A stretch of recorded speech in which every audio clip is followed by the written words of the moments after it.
How hard is medicine at university? How hard is it? Is medical school depressing? What is medical school syndrome? This is a really good question. Is medical school in the UK diverse? Hi guys, so a bit of a different video today. I came up with this idea to copy the whole Wired inspired type of video. So if you haven't seen them already, it's pretty much where celebrities have like a piece of card that has like a Google search page on it, and it's pretty much they go through, rip off the paper and answer each question as if it's like they're answering Google's most common questions. I don't have that piece of card, but I just thought I'd kind of copy that style of video and pretty much answer your most commonly asked medical student questions. Hope that all makes sense. Yeah, I just thought it'd be a really cool video idea, and I'm just gonna be reading them off of my phone. So yeah, I hope you enjoy. Okay, so first question, what is medical school syndrome? This is a really good question because this is definitely a real thing that exists, but I don't think people know about it unless you're in medical school. So basically, if you're studying medicine, you're learning about so many different diseases, illnesses and stuff, and it happens all the time where like you'll be reading about a certain illness and you'll read the symptoms and then you'll start to think that you have that disease or that thing. And this happens all the time as medical students, especially like if you're learning about a disease that affects like young people. Like the list is endless, but medical school syndrome is when you start to read about a disease and you think that you have it because you're learning about it at medical school, if that makes sense. The next question is medical school different from college? Medical school is definitely different to college in a number of ways. Number one, I don't even know where to start. Lectures are different. So the whole learning process in university or medical school is very different. It's a lot of lectures, but it is quite independent as well. Like you do get some time to like study on your own, figure out what you need to learn on your own and teach yourself, but you always like have some kind of support. You're not just kind of left to figure things out by yourself. Also, you get anatomy teaching, which is different to college. Like you don't get cadavers and stuff at college, I'd hope. You also have quite a lot of like small group teaching as well. I'm sure they're all things that you're aware of, like lectures, seminars and anatomy. Like that's all at medical school, but not at college.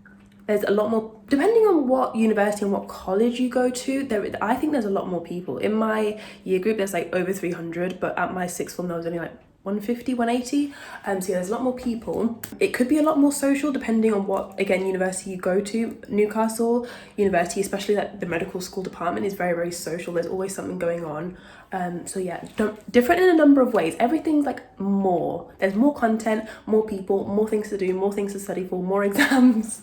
There's just a lot more of things. Okay, next question is, how long does it take to become a doctor? That's a great question, and that's a common one as well. I see that a lot on TikTok. So in the UK, a standard medicine degree is 5 years. If you want, you can intercalate and make it 6 years. So you take a year out of medicine to study a degree, which is normally 3 years in 1 year. It sounds intense, and almost everyone I know who's done a like intercalated year hated it. But yeah, it's normally 5 years. So when you graduate as after the 5-year degree, you're like a foundation doctor, so you don't have a full license, and then it depends a lot on what specialty you want to do. For example, GP, I think it's only a further 5 years on top of that. 2 years of foundation, then 3 of GP specialty training, but some specialties it's like 8 years or more, so long time, but it's all worth it obviously because we love helping patients and helping people. Okay, the next question is grades to study medicine UK.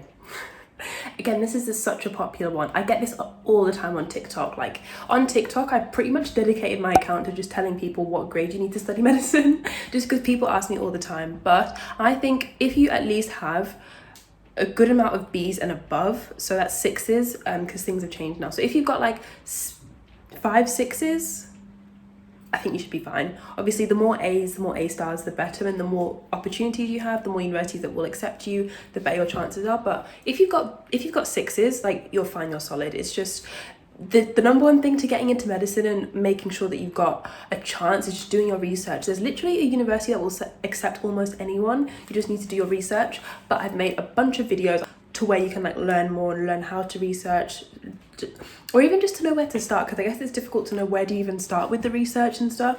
So yeah, I'll pop videos on the screen to like help you guys out. Okay, is medical school depressing? I think depending on your support system, how difficult you find the transition from college to medical school, or really what year you're in. Some years of medicine are like really difficult.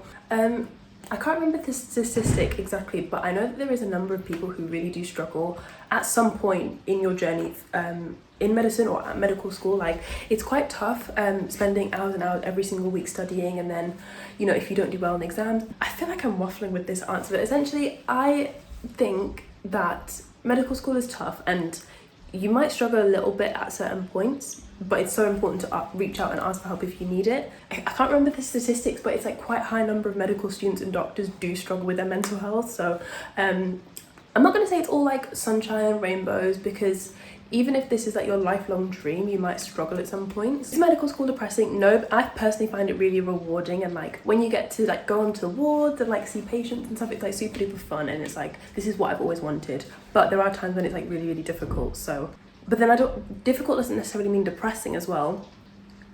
Anyway, this was like a popular question on Google, is medical school depressing? That's how I wanted to include it. But yeah, I've not given a solid answer. I think the key thing is just to always like reach out and get help if you need it.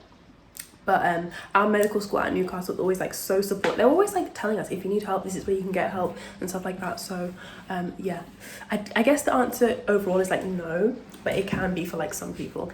The main reason why a lot of people might struggle with their mental health at medical school is because there's a lot of pressure. Like, you have a lot riding on you in terms of exams, but not only that, I guess it's like competition with other people. Like, a lot of people still compare themselves to other people in terms of exam results and performance and stuff like that.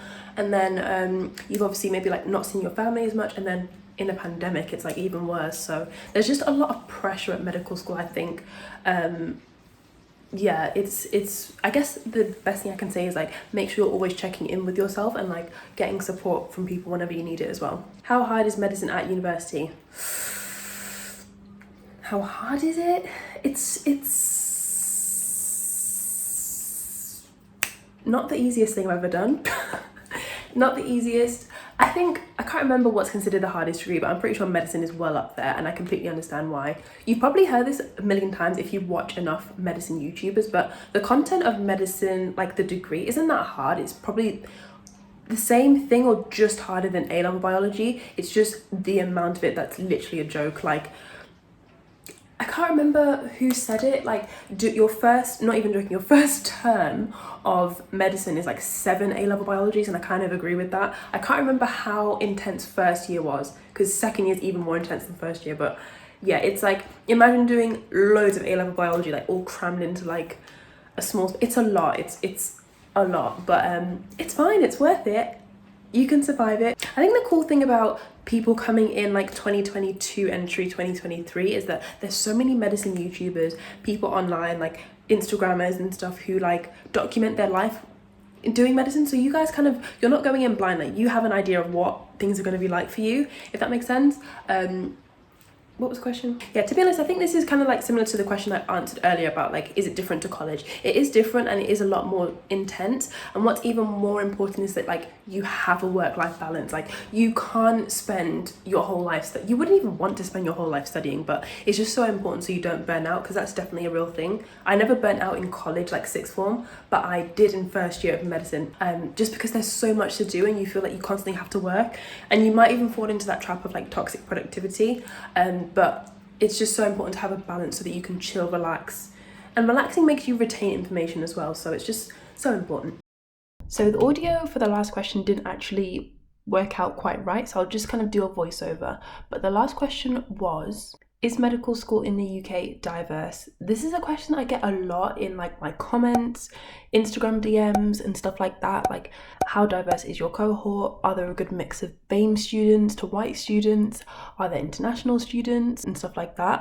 It's really difficult to answer this question because there are no statistics like online when you Google stuff. So whenever I answer this question for people, I always just give like my opinion. I would say that Newcastle isn't as diverse as maybe other universities. Naturally, it's in like the northeast of the UK, so areas in the south are a lot more diverse. Over the years, it has improved, but yeah, if you're wondering like how diverse is it compared to London, probably nowhere near as diverse, and nowhere near as diverse as like Birmingham and places like that. I've also had some people ask me about like, is there a lot of mature students or like people who've done gap years, because one person was worried about if they're going to be like a lot older than everyone else. And I think there's a good number of graduates. I don't know exactly the numbers. There are a lot of like graduates on our course, like everywhere that I go, I always meet a graduate who's in my year. So yeah, I wouldn't worry too much about that. There's lots of people who have done gap years as well. There's loads and loads of people who are like a year older than me because they've done a gap year and then they've gone into medicine. So I wouldn't worry about that too much either. So that is this little Wired inspired, I guess, Q&A you could say. Hope you guys really enjoyed it. Let me know in the comments what else you would like to see, and yeah, bye.